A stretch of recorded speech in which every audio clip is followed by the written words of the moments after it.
Hey everyone, welcome back. It's your watch list or live quotes in Fidelity app. Stock blank in the Fidelity app while the rest of the app works fine. Here's the fix. First, pull down from the watch list to screen to manually trigger a refresh. Since this alone resolves most the quote loading hiccups. If the blank, then force close it from your recent apps and reopen it.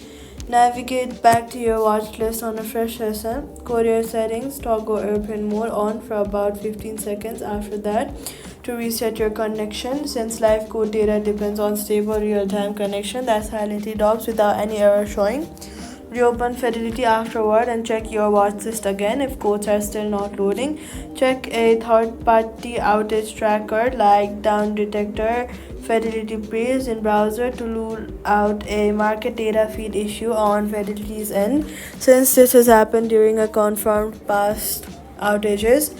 So all you've got to do is pull to refresh first, force close and reopen, reset your connection and check for an outage. If it proceeds, code loads again, and that's it. Subscribe.